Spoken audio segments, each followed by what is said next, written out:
Go ahead, walk away, Ashton said, swirling his scotch like he was conducting a symphony of arrogance. His voice was sharp, clean, confident, the kind of confidence that came from never being told no. You wouldn't last a week without me, Mila. He straightened his Hermes tie, that smug little smirk tugging at his mouth. Without my money, my connections, my protection, you'd be nobody again, just another pretty face waiting tables. The words didn't even sting anymore. They were too familiar, like a song that had lost its melody from overplay. I watched the amber light flicker through his glass, reflecting across the marble counter, the same counter where I'd smiled through countless dinners, pretending his cruelty was charm. He expected tears, begging, a dramatic apology for daring to challenge him. Instead, I reached into my Chanel bag, pulled out my keys, and set them down one by one. House, Range Rover, safe box. Each click echoed like punctuation marks in a sentence that ended our marriage. You're right, I said softly. Let's find out. The color drained from his face, but I didn't wait to see what words would follow. I walked out, heels steady against the marble floor, heart steady for the first time in years. Behind me, the house stayed perfectly still, the kind of stillness that feels like an omen. 3 hours later, I sat in the lobby of the Ritz-Carlton, watching security footage from my phone. Yes, I still had access to the penthouse cameras. Ashton never thought I could understand the tech, so he'd never bothered to lock me out. On screen, he was pacing the kitchen, lifting the keys I'd left, calling someone, probably his father, maybe Nathan, definitely not the police. What could he even say? My wife left me after I told her she couldn't survive without me? The concierge approached with a warm smile. Miss Hawthorne, your suite is ready. My maiden name felt strange, foreign, and intimate at the same time. But it was mine, the one thing Ashton couldn't buy or trademark. I'd made the reservation under it this morning, paying with my own money. 6 figures I'd quietly built through what he called my cute little hobby of day trading. He used to joke about it at parties. She plays with stocks like other wives play tennis. Guests would laugh. I'd smile politely. Nobody knew I'd turned his first allowance of $10,000 into something real enough to live on for years. The suite wasn't large, but it was mine. I unpacked a single suitcase, the one I'd been hiding in my gym locker, piece by piece over the past 6 months. Toothbrush, jeans, passport, things that felt ridiculous to hide but necessary when you lived with a man who monitored every card swipe like a warden. The city lights outside shimmered on the Hudson. I stood by the window, bare feet on cool marble, realizing this was the first time in years I'd looked out a window without calculating who was watching. Freedom doesn't roar, I thought. It hums soft, steady, dangerous. My phone buzzed. 17 missed calls. I deleted his contact and watched his name dissolve into a string of meaningless digits, but one voicemail played before I could silence it. Mila, this is ridiculous. Come home. We'll talk about whatever upset you. His tone was calm, calculated, the same tone he used to soothe investors. I could almost hear him thinking about optics, about damage control. By the 5th message, his composure cracked. You can't just leave. Half of everything is in both our names. You need my signature too. I deleted them all, set the phone down, and stared at the ceiling. I felt a strange combination of grief and electricity, like I'd just burned down my own house, and was watching the smoke curl upward, beautiful and terrifying. That morning felt like a different lifetime. I'd woken up at 6 a.m. As always, alone in our California king bed. Ashton had fallen asleep in his study again, surrounded by screens showing Tokyo's after-hours market. The coffee was already brewed, scheduled automatically, because he didn't trust me not to forget. He'd told his friends I couldn't operate a toaster. They'd all laughed, even me, the perfect wife, knowing her role. I remembered standing at the window 23 floors up, watching the city stretch awake. The silk robe he'd given me for Christmas itched against my skin. Wrong size, wrong color, chosen by his assistant. A gift that fit his image, not me. It had been our anniversary that week. 4 years. He hadn't said a word. I smiled at the irony. He'd forgotten the anniversary, but I'd remembered the escape plan. That night, as I lay in the Ritz's quiet room, I realized something. I wasn't mourning him. I was mourning the version of myself I'd traded away piece by piece until there was nothing left to defend. And now, for the first time, I was free to rebuild her. Morning light filtered through the hotel curtains, painting faint gold stripes across the bed. For the first time in years, I woke up without dread, tightening my chest. No phone buzzing with his demands. No footsteps pacing down the hall, just quiet. The kind of quiet that doesn't feel empty, it feels earned. I brewed coffee myself, savoring the ritual. The scent of roasted beans filled the suite, richer than any imported blend Ashton ever ordered through his assistant. He used to say I didn't know how to make coffee properly. But standing there barefoot in a robe that actually fit, I smiled. Turns out I'd just never been allowed to try. Still, even freedom has ghosts.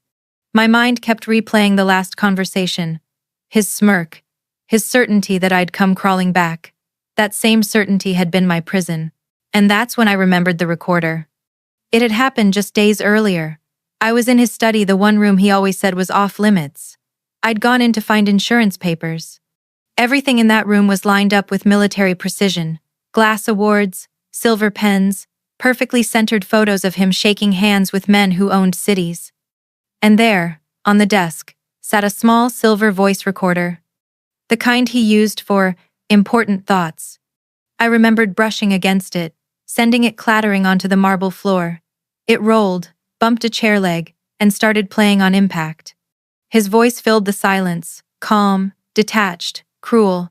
"She asked to see our investment statements yesterday," he said, laughing. "I told her they were too complicated. Lots of numbers. She actually believed me." Then Nathan's voice. "You could get her to sign over her kidneys if you called it a gift." Ashton chuckled. "My father taught me well, marry beauty, rent intelligence." The words didn't just wound, they rewired me. For years I'd told myself his arrogance was a mask for stress, for pressure. But in that moment, it became clear. I wasn't his wife. I was an acquisition, a decorative stock that paid emotional dividends. I'd stood there trembling, staring at the recorder, still whispering insults that had once been my lullabies. Then came another revelation. On his desk lay a folder labeled Prenuptial Amendments. Inside, legal documents I'd never seen, clauses about abandonment, forfeit of assets if I left without cause. My signature already there, notarized, perfect. Except I'd never held that pen. That was when something inside me hardened, not in anger, but clarity. He wasn't just dismissive, he was deliberate. Every insult, every restriction, every humiliation had been architecture. A slow, beautiful blueprint for control. When I'd finally placed the recorder back exactly how he left it, I'd seen my reflection in the glass desktop.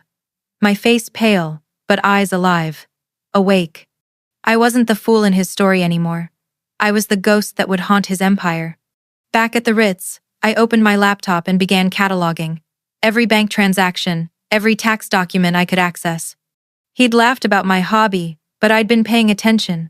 I knew his shell companies, his investment habits, even his safe passwords hidden behind sentimental nonsense like our anniversary date. The realization both frightened and thrilled me. All this time, he'd underestimated me so completely that I'd learned everything without him noticing. My phone buzzed again, another number I didn't recognize. When I answered, silence filled the line, then a click. Ashton. I imagined him in the penthouse, pacing, wondering if I'd found something. Wondering if his perfect little narrative was starting to collapse. He had no idea. Not yet. By afternoon, I'd made a decision. Leaving wasn't enough. I wasn't just going to survive without him. I was going to make sure he never trapped another woman again. The first step? Knowing his enemies.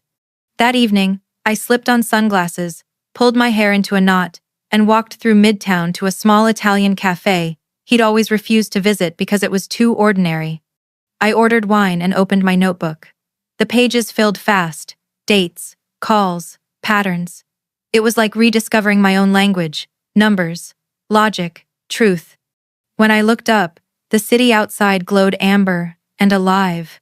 Somewhere out there, Ashton was realizing I wasn't where I was supposed to be. That his control didn't reach past the walls he'd built. The woman he'd dismissed as too pretty to understand a spreadsheet was building a map of his downfall. And she was just getting started. The next morning, the city looked different. The same skyline I used to watch from a penthouse window now shimmered from street level, louder, grittier, more alive. I walked to a cafe near the Ritz, the kind where nobody cared who you were as long as you tipped and didn't block the Wi-Fi. For the first time in years, I paid in cash. There was something sacred about that little exchange money I'd earned, freedom I'd bought myself. I'd been sketching out a plan when a text lit up my phone. Unknown number. Room 1247. When you're ready to talk. No name, no punctuation, just quiet authority. I froze. Only a handful of people even knew I was at the Ritz, and none of them should have been able to reach me. But the name Margaret surfaced in my mind like an echo. Richard's longtime secretary, the woman who'd poured coffee at every Whitmore party, invisible but always listening. A lifetime of instinct told me to ignore it. Another voice, smaller but braver, told me to go. Room 1247 was 2 floors above mine. When I knocked, the door opened immediately. "Mrs. Whitmore," said a voice like soft gravel. Or should I say Miss Hawthorne? Margaret looked older up close, her posture straight but her hands slightly trembling as she gestured for me to come in. Her hair was silver, twisted into a bun that spoke of decades of restraint. She wore a beige cardigan, hotel slippers, and an expression that had seen everything and believed nothing. "How did you—" "I worked for that family 40 years, dear," she said gently. "Knowing is my survival skill." She poured tea with the precision of someone who'd spent her life serving men who never thanked her. The room smelled faintly of lavender and old paper. "Why contact me now?" I asked. "Because I heard you walked out," she said simply. "And because I've been waiting for a woman like you to stop pretending." Her words landed with the weight of confession. "I don't understand." "Oh, you do," she said, sliding a tin of butter cookies across the table. Inside, wrapped in tissue paper, lay a lipstick tube. Twist the bottom 3 times, then pull. I did, and nearly dropped it. Inside was a flash drive. Margaret smiled faintly. "Started collecting these in 1982. Richard's first wife thought something was wrong with the books. Then she had an accident." Her fingers made air quotes that looked like tiny daggers. The air between us thickened. "You're saying—" "I'm saying every woman in that family's orbit disappears when she becomes inconvenient. You're just the latest chapter, unless you change the ending." I sat back, stunned. "Why trust me?" "Because you're still angry," she said. "The others tried to forgive. Forgiveness is how they buried us." For a moment, neither of us spoke. Outside, sirens wailed faintly a New York lullaby. Margaret leaned forward, lowering her voice. "I've seen men like Richard and Ashton build empires from women's silence. But you were smart enough to make your own money. That's new. That's power." She reached into her bag and placed a thin folder on the table. A sample. Payroll inconsistencies, shell accounts, payouts to, well, you'll see. It's time someone used their own rules against them. I opened the folder.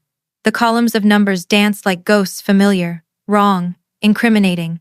I didn't understand every detail, but I knew enough to recognize fraud. Massive, systematic fraud. Margaret's eyes, pale gray and unflinching, watched my reaction. "I can't take them down alone," she said. "But with you, someone they underestimated, maybe we have a chance." The idea terrified me. I wasn't a crusader. I was a woman who'd spent 4 years pretending ignorance to survive dinner parties. But the thought of Ashton's smirk, his casual contempt, fueled something dangerous in me. "All right," I said finally. "Let's start with the truth." She nodded slowly, the corners of her mouth curving in approval. "Good girl. The truth is the most expensive weapon you'll ever own." That night, I returned to my suite with the flash drive tucked in my purse. I didn't sleep. I poured myself wine, opened my laptop, and watched decades of secrets unfold. Transactions tied to offshore companies, coded notes from Richard's inner circle, even emails showing Ashton's role in hiding trades before public announcements. Every click felt like unearthing a body. Every folder, a confession whispered through data. But there was something else buried among the corruption, patterns of women. Names that appeared, then vanished. Elena Whitmore, Caroline, Jennifer. All wives or partners, all erased. I stared at those names until my screen blurred. They weren't just stories. They were warnings. Outside, The city pulsed with noise, traffic, life, laughter. Inside, I sat in a fortress of quiet rage, the kind that doesn't burn but calcifies into focus. Ashton once said I couldn't survive a week without him. I smiled faintly at the screen, eyes reflecting rows of damning numbers. He had no idea how long I'd been surviving with him, and how unstoppable I'd be without. By the time Ashton called 3 weeks later, my anger had cooled into strategy. He wanted to meet, he said, just to talk civilized. His tone was measured, professional, the way he spoke to investors right before swallowing their companies whole. And like them, I agreed. Because I needed to see the empire I was about to burn. I chose the salon myself, his favorite on Fifth Avenue. The same one I'd used for every charity gala and magazine shoot he'd orchestrated. Celeste, my stylist, smiled as she worked through my hair. Special occasion? Anniversary dinner, I said, watching my reflection morph back into the woman I'd once been groomed to play. Sleek, compliant, ornamental. 4 years, right? That's love, she said brightly. I smiled at her in the mirror. Something like that. By the time I left the salon, the transformation was complete. Polished curls, understated makeup, a dark sapphire dress that caught the light just enough to look expensive but not rebellious. Every inch of me looked like Ashton's ideal, but the woman beneath the fabric was gone. The reservation confirmation sat in my phone beside 17 legal documents my lawyer Patricia Kim had drafted. On the surface, it was a dinner. In reality, it was reconnaissance. Then, a message popped up. Ashton. Small change. Nathan and Diana joining us. Need to discuss Singapore deal. Same time. My fingers froze over the screen. Singapore deal code for manipulation. Me. Perfect. Another ping followed minutes later. Ashton. Actually, father insists we come to the estate. He's having something catered. The pattern was too clean, too deliberate. My pulse slowed. This wasn't a dinner, it was an ambush. The Whitmore estate loomed like a cathedral to arrogance. 12 acres of manicured hedges and gilt. Patricia had warned me. If they summon you there, it's because they think they can corner you. She'd been right. The circular drive glittered with Bentleys and Teslas. Ashton's partners were already here. So was Richard, his father, the kind of man who wore power like cologne. Patricia's advice echoed in my mind as I stepped out of the car. Smile when they underestimate you. It's camouflage. The door opened before I could knock. Patricia, Richard's newest wife, not my lawyer, stood there. She was 28, younger than me, her smile tight, polite, exhausted. Mila, she said softly, you look stunning. Her eyes, however, whispered, run. The foyer was a museum of marble and ego. Ashton stood near the fireplace, glass in hand, posture perfect, face smug. Ah, there she is, Richard boomed from across the room. The prodigal daughter returns. He kissed my cheek. His breath smelled of cigars and old money. This separation nonsense bad for business, my dear. You understand. Behind him, Margaret appeared carrying a tray of champagne. Her eyes flicked toward mine for a fraction of a second, just enough. A silent message. Play along. Watch everything. I took a glass, my fingers brushing hers. Some anniversaries, she murmured so quietly only I could hear, are about endings, not beginnings. The dining room glowed under crystal chandeliers. A long table, 12 seats, everyone filled with someone who had profited from my silence. I recognized the faces. Partners, investors, wives who'd spent years pretending not to hear cruelty in their own homes. Funny story about how Mila and I met, Ashton announced before the soup even arrived. No one had asked, but his need for dominance was ritual. She was at the Milken conference, he said, smirking, completely lost. Wandered into a derivatives panel thinking it was about art derivatives. And the room erupted with polite laughter.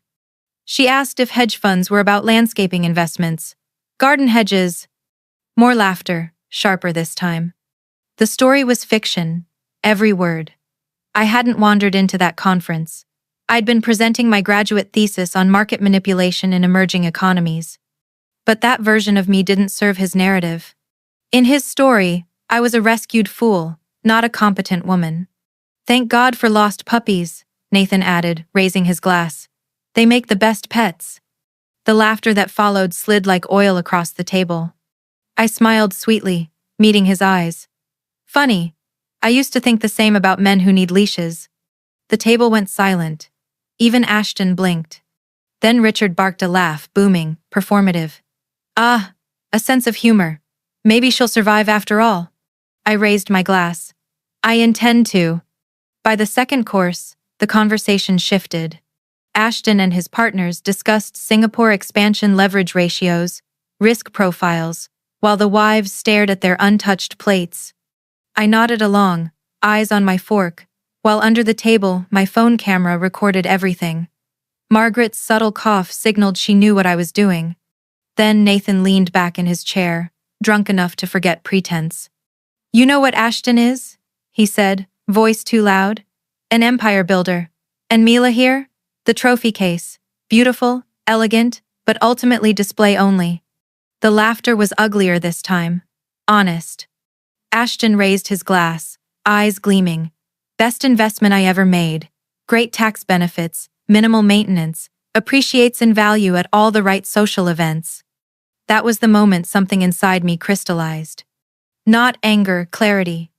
They thought they were celebrating my humiliation, but I was watching the walls of their kingdom crack in real time. Margaret cleared plates with deliberate slowness. As she passed, our eyes met again, her expression steady, unreadable. But her nod said everything.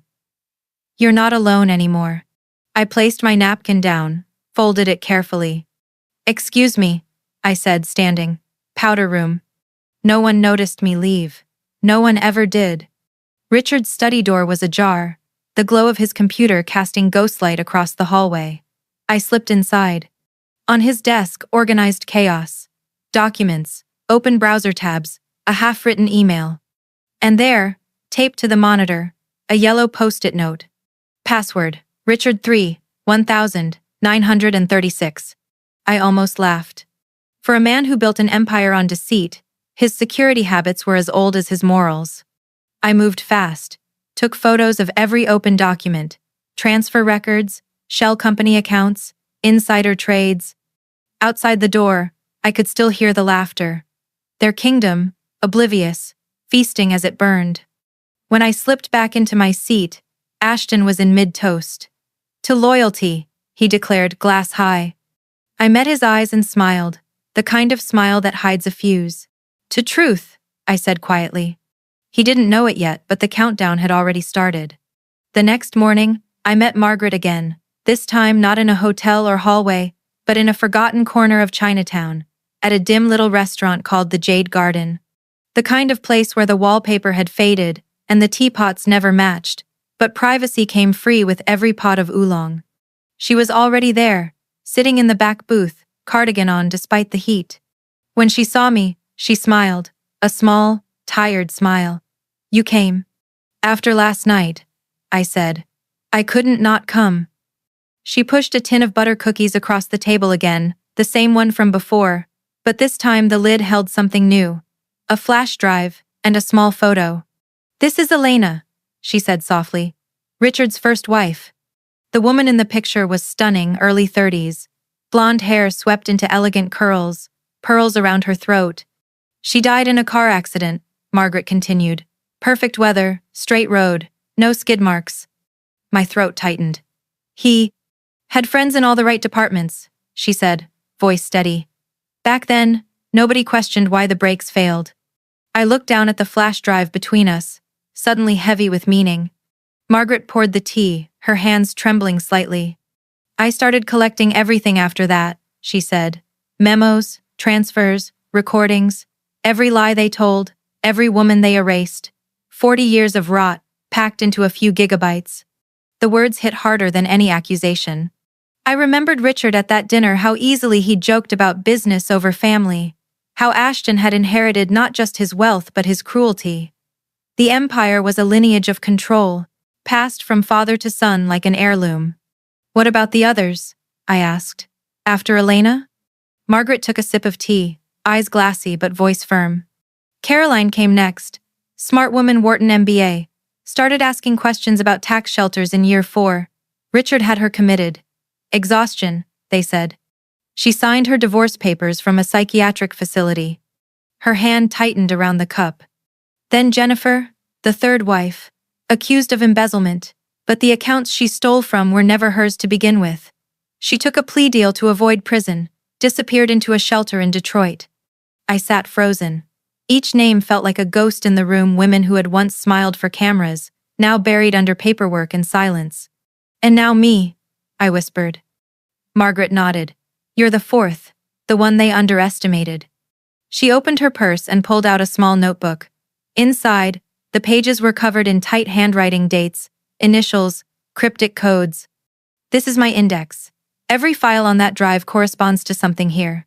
Richard's shell companies, Ashton's insider trades, Nathan's bribes. I stared at it. Why keep all this? Why not go to the police? She gave a bitter laugh. You think anyone listened to a secretary in the 80 seconds? I was invisible.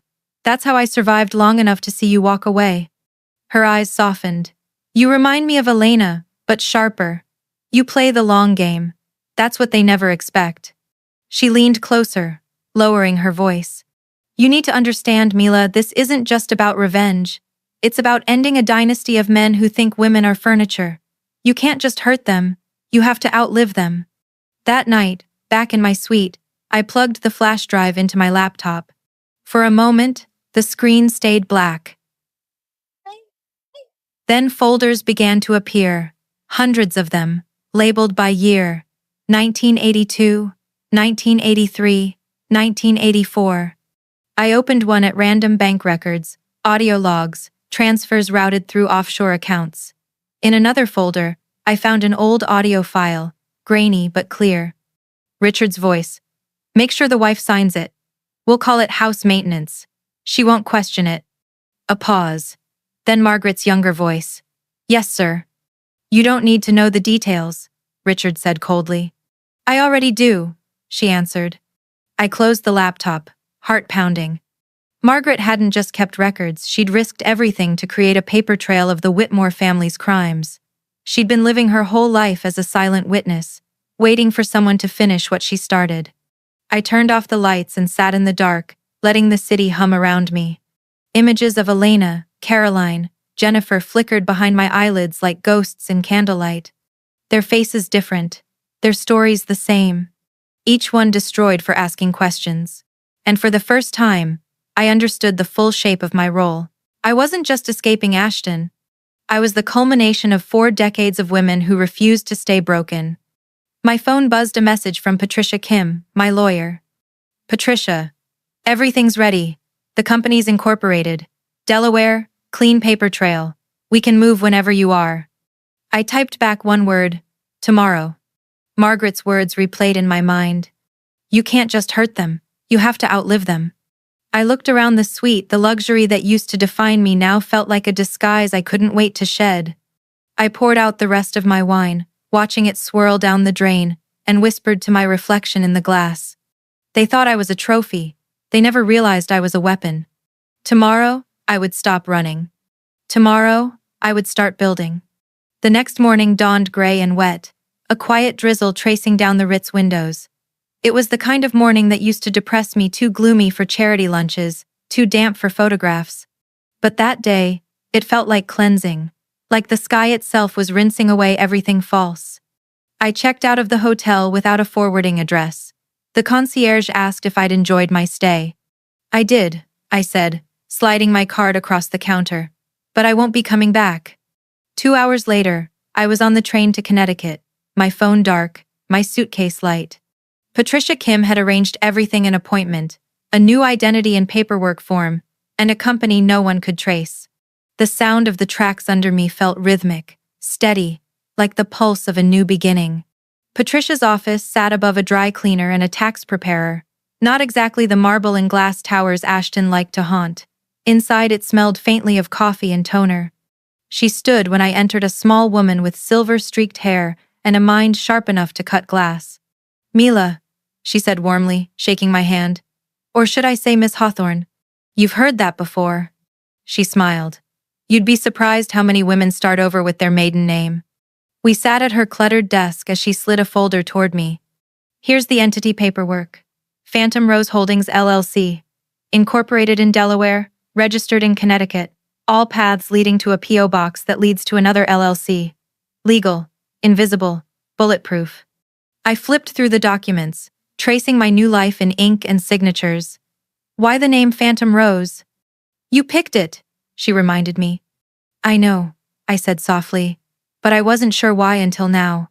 Roses are beautiful but covered in thorns, and phantoms, they don't die, they haunt. Patricia looked up, eyes gleaming. You're not haunting, Mila. You're surviving. She leaned back, studying me the way only another woman who's lived through storms can.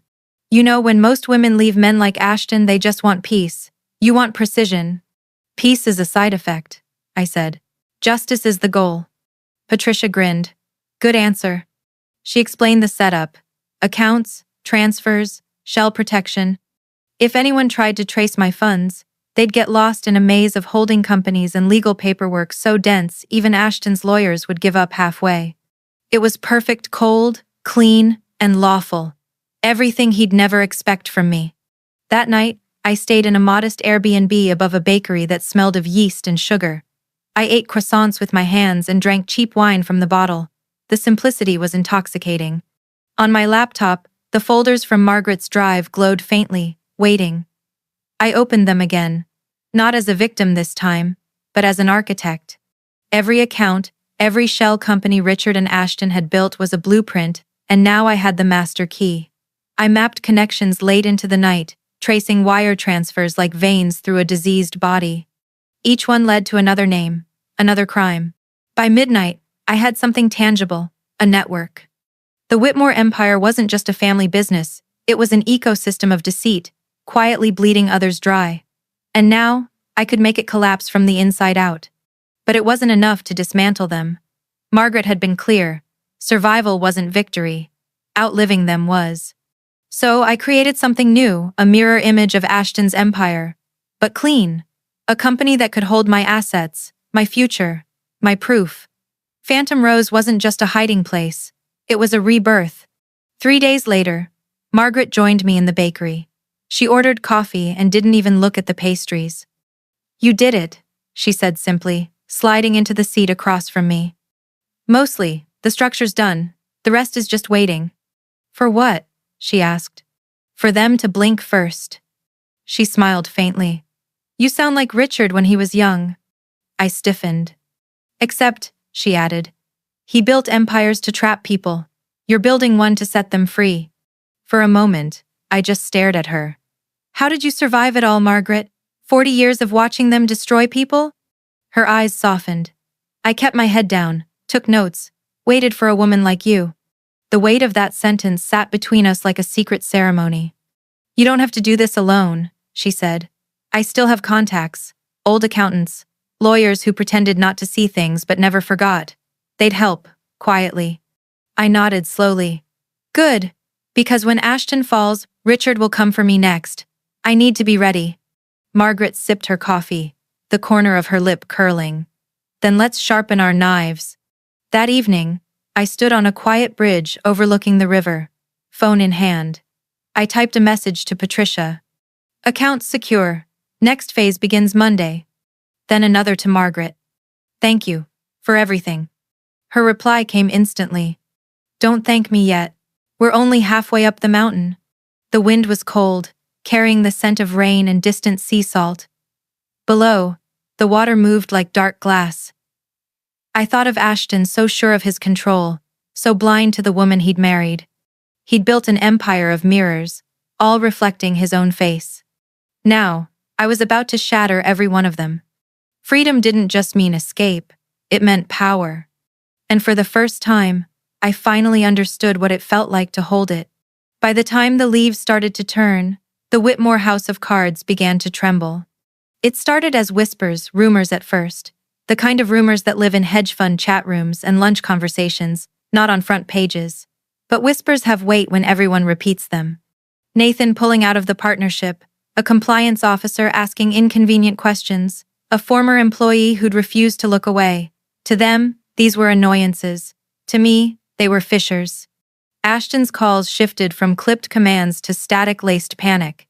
He tried to pace himself meetings, legal teams, damage control, but the edges frayed.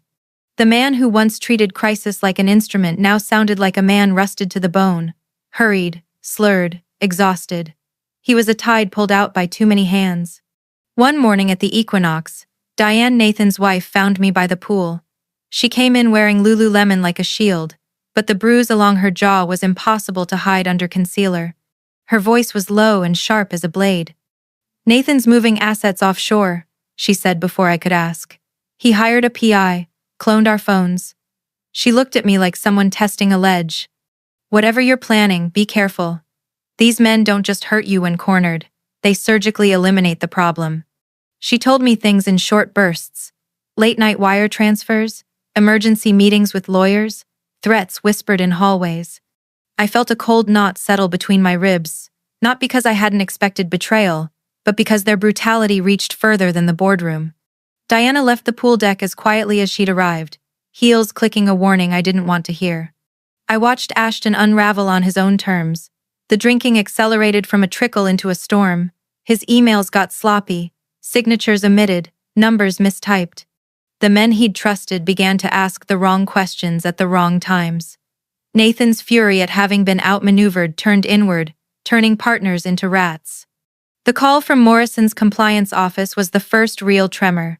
A major client pulling funds. Then another. And another. The rumor mill morphed into headlines that spidered their way into his phone like bees into a jar. Margaret's small, steady updates arrived like clockwork.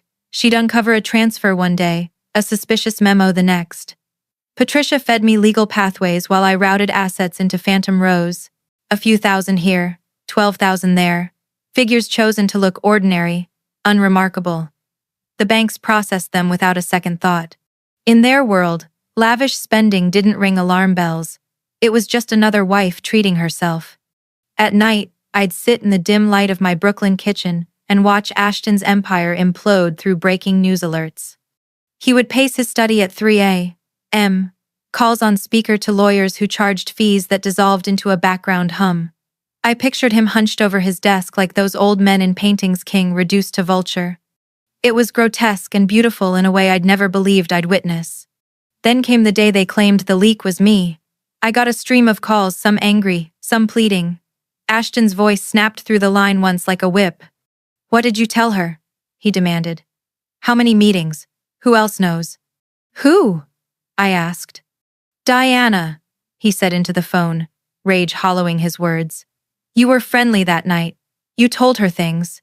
"I told her nothing," I said. The truth was simple. Diana had found her own evidence. She had fought her own war. His reply was a rage that sounded animal and small at the same time. "You destroyed us both," he shouted. Nathan's voice crashed in the background paper, rustling, someone in legal asking questions. The line went dead. A few days later, everything accelerated. Margaret's careful notes coincided with anonymous tips reaching the right inboxes.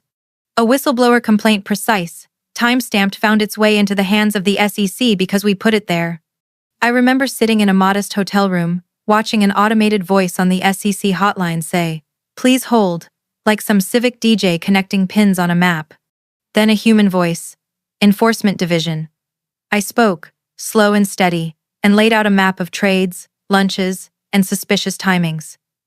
The agent listened and asked the right questions. It felt surreal to realize an institution could be mobilized by facts, not favors. By dawn, the news feed switched from rumors to facts. Text messages inflamed into legal threats. Richard Whitmore's name began to appear next to words like investigation and insider trading. Nathan was scrambling to salvage partnerships. Partners who had once toasted to his health now distanced themselves in carefully worded statements. The house of cards, previously balanced on arrogance and entitlement, was wobbling. Ashton tried to fight fire with spectacle. He flew to Singapore for meetings he hoped would patch the cracks. He called investors, staged confidence, and made public statements that had the sheen of PR and the hollowness of denial. But private calls told another story. Once trusted colleagues turned, not because they were brave, but because they were terrified of falling with him. Greed that had once glued them together now dissolved into self-preservation. At home, his performances got worse. He came back to the penthouse bloodshot and hollow-eyed, clutching roses, the pathetic props of a man trying to reclaim ceremony he no longer felt. He tried to act normal at dinner, but the tremor in his hands betrayed him. He signed documents with the same indifferent flourish, unaware or maybe unbothered that I was photographing each page, uploading it to encrypted clouds where we'd keep proof in triplicate. Patricia's voice on the phone sometimes held the tiniest laugh. "They'll file motions," she told me once. "They'll try to claim you benefited from whatever illicit gains they had. That's a smokescreen. We've anticipated that. Everything is clean." Her calm was the kind forged in years of litigation. It steadied me more than any sleep. The legal threats came thick and fast, but many were gestures, expensive noise meant to intimidate.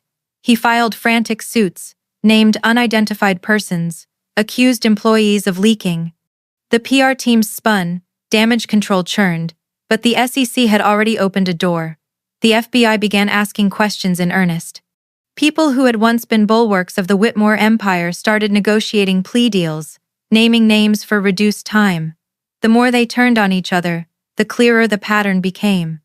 Diana's divorce filing landed like a bomb. She'd gone to court, presented receipts, opened accounts, and exposed an entire scheme of false bookkeeping and off-the-books expenses. Nathan's downfall began not with a dramatic arrest, but with paperwork that had the power to strip his veneer. When the partners saw the paper trail, the panic spread like contagion. As the empire fractured, Ashton started to crumble in ways I hadn't anticipated. He grew meaner, sloppier, and more dangerous. The man who liked to command now appeared diminished, raw, and exposed. One night at a bar, he tried to intimidate a waiter who refused him service. Security escorted him out. I sipped my champagne nearby and watched him stumble into the city like a fallen statue.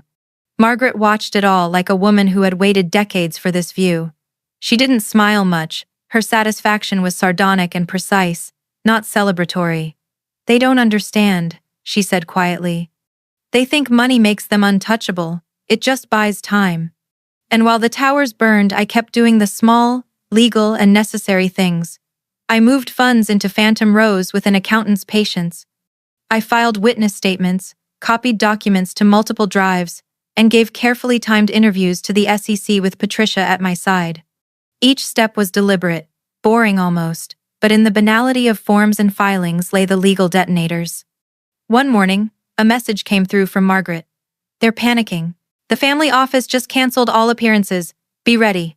I breathed and closed my eyes. For months, the world had been a chessboard. Now the pieces began to fall. It was not revenge as people imagine, hot and loud and instantaneous. It was quieter, surgical. You don't dismantle a dynasty with drama alone. You dismantle it with documents, testimony, patience, and people willing to speak.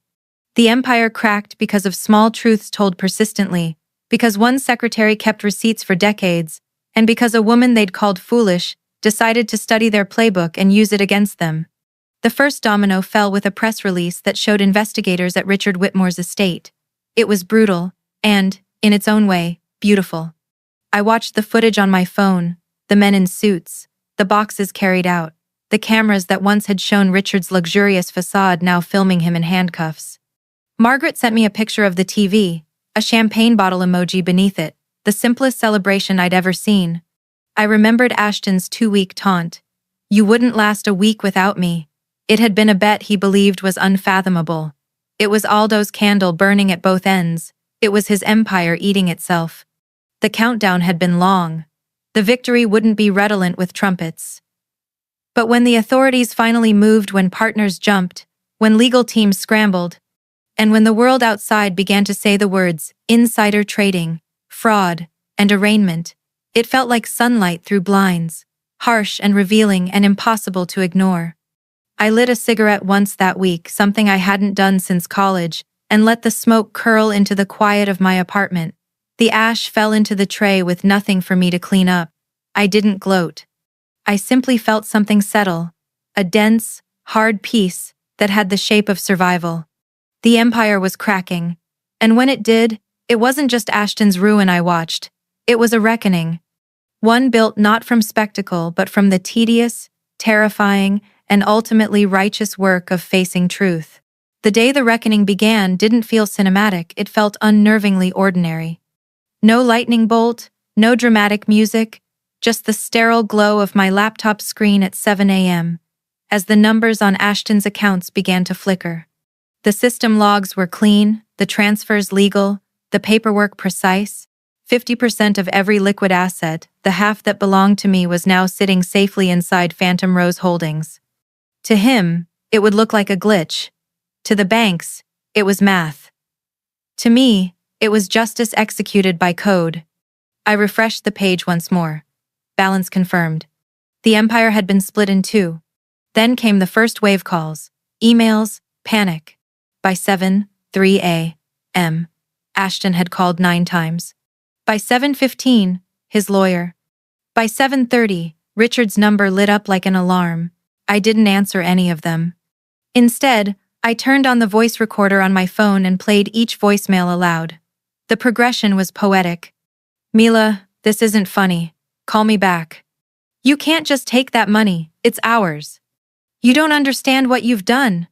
Please, they're freezing everything. The FBI is here." The tone shifted from fury to begging, from arrogance to panic.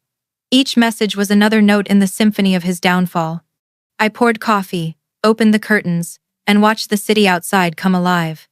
For the first time, I wasn't afraid of daylight. By noon, the headlines began to roll across my screen.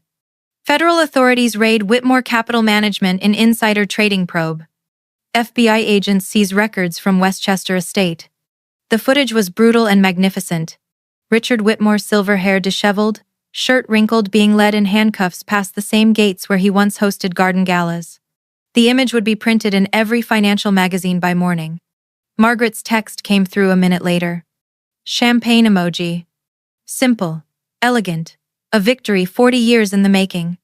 I laughed, not out of cruelty, but relief.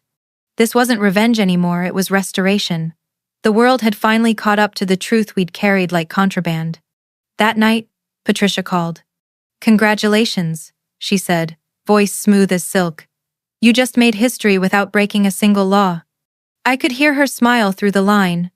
"They're trying to claim you benefited from the crimes," she added. "But I've already submitted the evidence proving you flagged those trades long before the investigation. The SEC loves clean witnesses." Her laughter was short, satisfied. "You're bulletproof, Mila." For a long time, I didn't speak. Because the truth was, I didn't feel bulletproof. I felt tired. Justice, it turned out, wasn't a rush. It was an ache that settled deep, slow, and permanent. Still, I whispered the words that had been locked in my chest since that first night at the Ritz. I told him I'd survive without him. I didn't know it would look like this. By evening, Ashton appeared. Not in person, but on every news channel, every feed. Reporters replayed footage of him leaving his office, face drawn, jacket wrinkled. He looked smaller somehow, like the frame of a painting stripped of its gold. I switched off the TV before the pity could crawl in. Margaret called later, voice trembling for the first time. "They just brought Richard in for questioning. He'll never see daylight again, Mila." "After 40 years, I said quietly. "You finally got to watch the door close." Her breath caught. "We got to watch it." But the reckoning wasn't over. There were still meetings, statements, testimonies, the slow machinery of justice grinding through years of lies. The FBI wanted me to confirm specific timelines, to identify voices on old recordings. Each session felt like an autopsy of the life I'd lived. Each truth I told was another shovel of dirt over the coffin of the woman I used to be. Diana joined me for one of those sessions. She looked different, calmer, eyes clear of fear. When our testimonies ended, she hugged me without a word. We didn't need one. 2 women who'd been ghosts in their own homes had become witnesses in a courtroom that finally listened. Later that night, I walked the quiet streets of Brooklyn alone. The city hummed beneath me, distant traffic, laughter, sirens somewhere far away. Life, relentless and loud, moved on. And for the first time, I wasn't just surviving in its noise. I was part of it.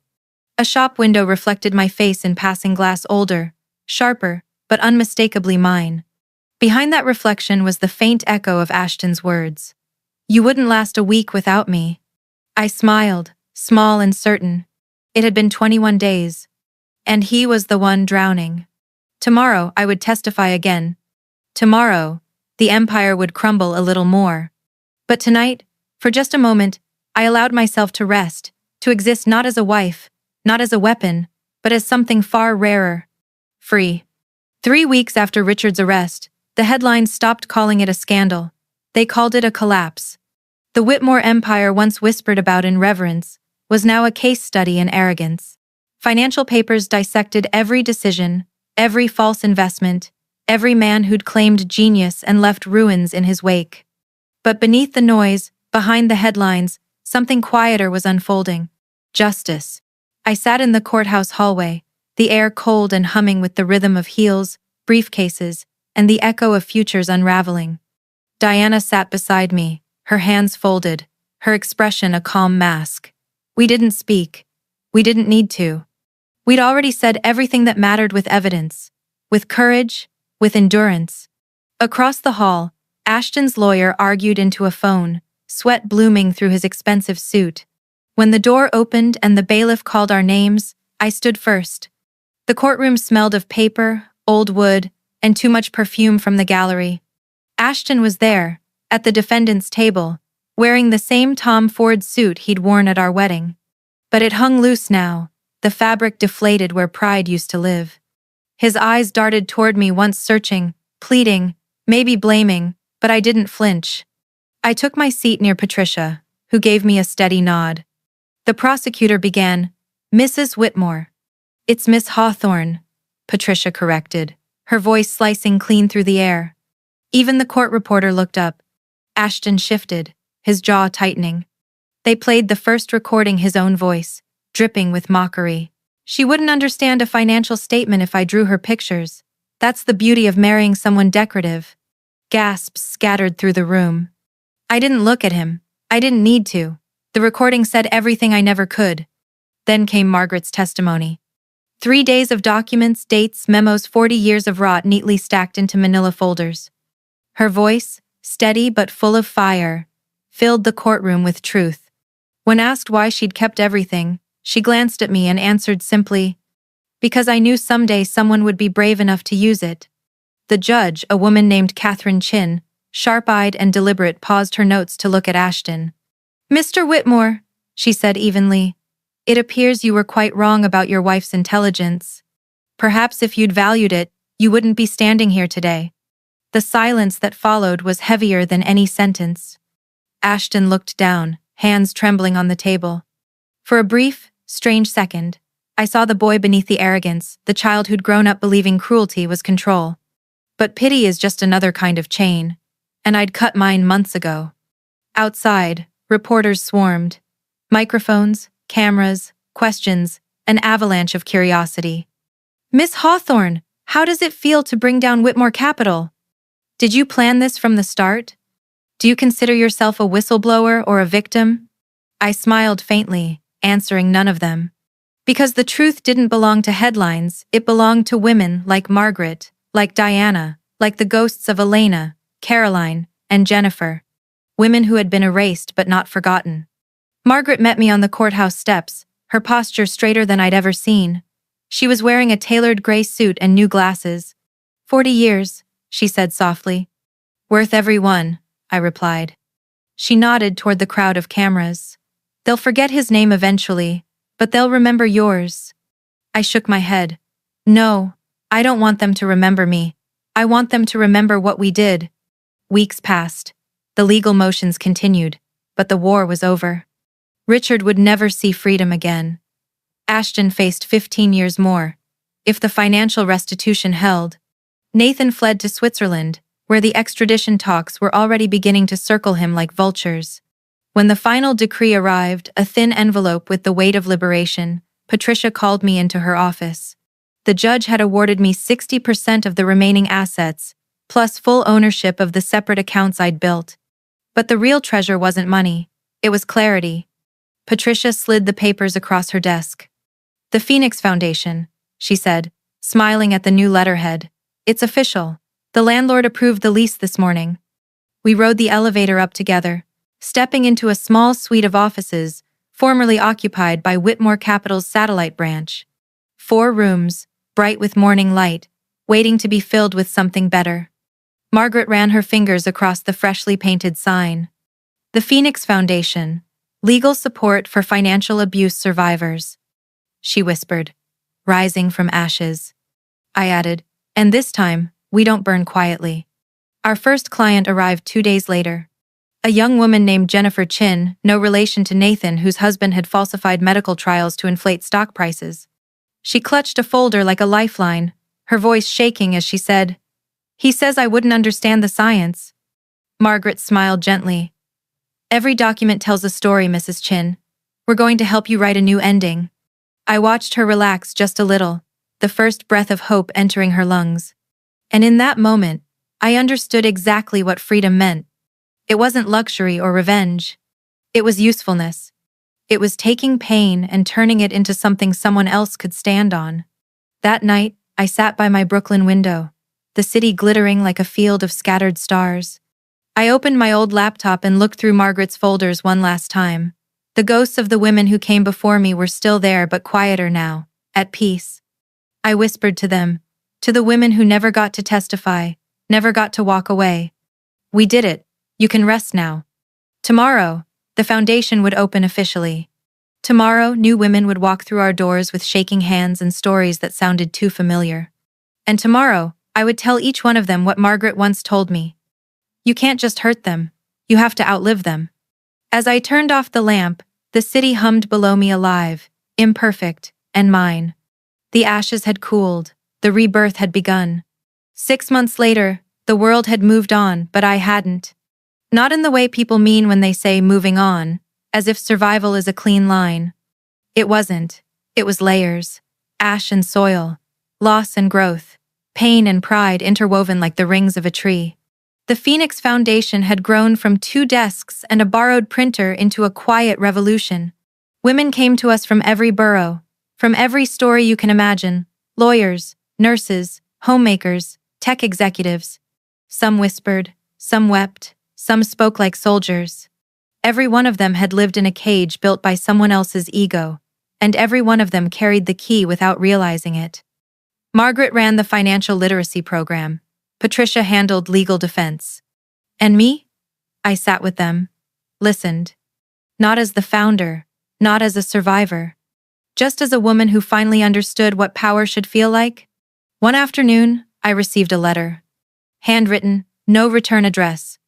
Inside was a single photograph: my mother, standing in front of her flower shop in Oregon, smiling beneath the faded sign, "Hawthorn Blooms." On the back, she'd written, "You found your own garden, sweetheart. I'm proud of you." I hadn't spoken to her in nearly 2 years. When Ashton and I were married, he'd discouraged visits, claiming they distracted me from our image. But now, she knew. She'd seen the news, the trial, the foundation. She didn't have to say much. That single sentence broke me open in the best way.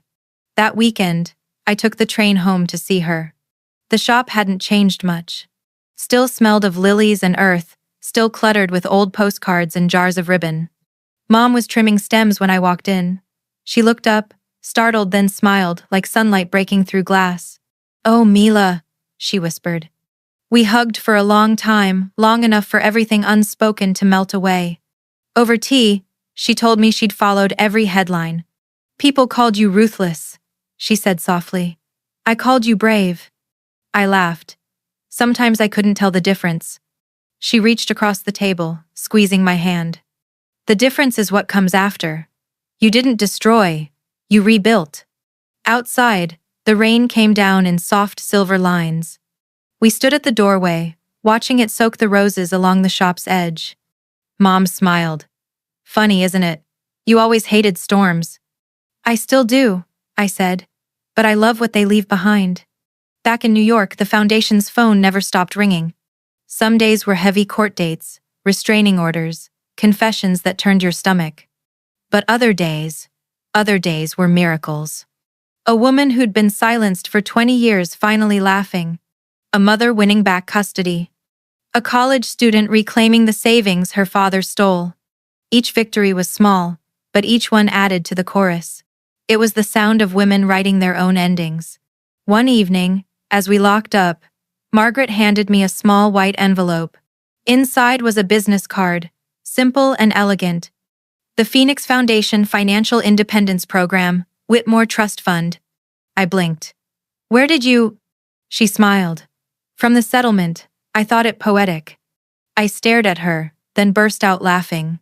She did too, that rare, rich laugh that only comes from women who've seen too much and survived anyway. Later that night, I walked alone through the quiet city streets. The air was cool, carrying that faint metallic scent of possibility that only New York has after rain. Neon lights reflected off wet pavement, turning puddles into mirrors. And for the first time, I didn't see Ashton's ghost in them. I saw me. Not the version he curated, not the one who flinched at silence or calculated her words, but the woman who had built something from the ashes of cruelty and called it hope. As I crossed the bridge toward Brooklyn, my phone buzzed a message from Patricia. CNN wants an interview tomorrow about financial abuse awareness. You in? I typed back. Yes, but it's not about me. It's about what comes next. When I got home, I set my purse down and stood by the window. The city stretched out below like a constellation made of second chances. I whispered, almost without realizing it.